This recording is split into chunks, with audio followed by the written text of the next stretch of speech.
icLAAo, I can't lose. No reality where I lose. Ever.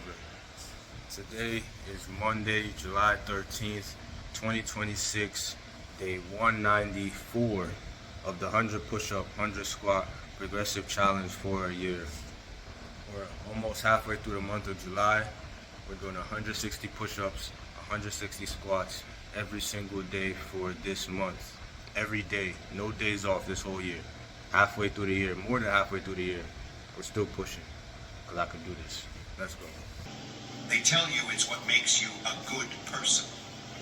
But what if I told you that this niceness was never about morality? It was about control. Every empire, every system, every authority that's ever existed has known one truth. A polite population is an obedient one. A man afraid to offend will never revolt.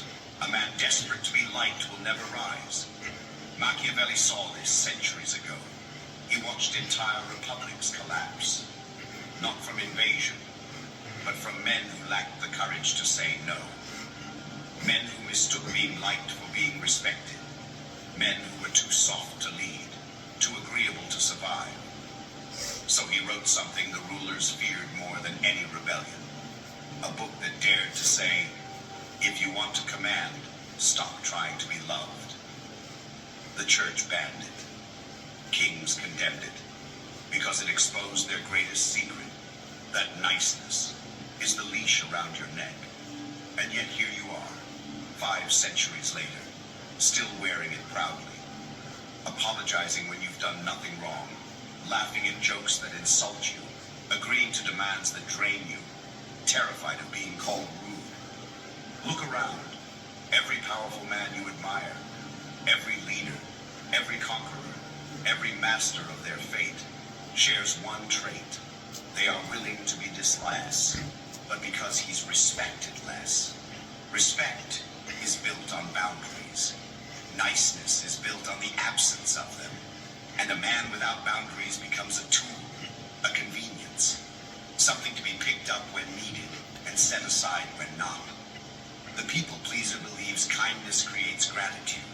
In reality, kindness without cost creates entitlement. When you give too freely, people don't think, he's so generous. They think, he'll do it again. The first favor feels like appreciation. The 10th feels like expectation. The 30th becomes an unspoken requirement. And the moment you hesitate, the moment you even consider saying no, people look at you like you've broken a contract they never had to sign.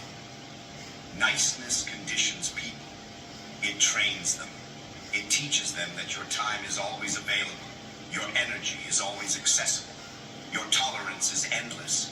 Your resistance is non-existent. Once someone gets comfortable with that version of you, they won't willingly adjust when you finally try to stand up. They'll get offended. They'll push back. They'll accuse you of changing. But the truth is, you're not changing. This is why rudeness feels like power. It's not the sharpness of the words. It's the boundary behind them. You've seen this dynamic your whole life.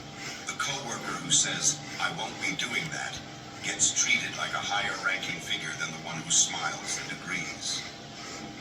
The man who refuses an invitation gains more intrigue than the one who eagerly accepts every offer. The woman who says, this doesn't work for me, is valued more than the one who tolerates everything quietly. Nobody admits this out loud, but everyone reacts to it instinctively. The person who refuses is the person with value, and the person with value is never ignored. Rudeness, real rudeness, is simply the courage to prioritize yourself openly. It's not theatrics. It's not cruelty. It's not aggression. It's clarity. A man who is willing to be blunt communicates something terrifying. He cannot be manipulated by guilt. Guilt is society's favorite weapon. Guilt is how they keep you polite. Guilt is how they keep you small. But the moment guilt loses its effect on you, the entire power structure flips. Suddenly, you are the one others adjust to. And here's the psychological secret no one teaches. Agreement fears himself. And the man who fears himself can never become powerful. The first step in transforming into someone formidable is understanding that conflict is not a threat. It is information.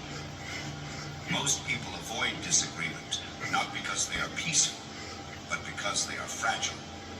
They crumble when someone pushes back. They panic when their approval is threatened. They retreat the moment tension rises, as if tension itself is a sign they've done something wrong. This is the conditioning you must dismantle. You must become comfortable standing inside the heat of disapproval. Let people be irritated. Let them misunderstand you. Let them feel disappointed. Their emotions are not your responsibility. Their expectations are not your commands. Their reactions are not your burden. You are not here to manage their comfort.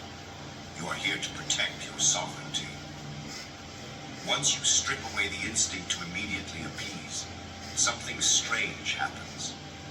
You begin to see how rarely disagreement escalates into anything dangerous.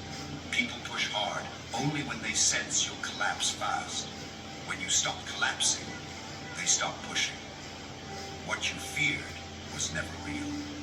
The conflict wasn't the threat. Your imagination was. And once you face it, you realize you were living under a spell cast by your own insecurity. The next stage is practicing blunt honesty, not cruelty, not emotional violence, just truth delivered without the sugarcoating you've used your whole life. This doesn't work for me. I'm not available. That's not my responsibility. I disagree.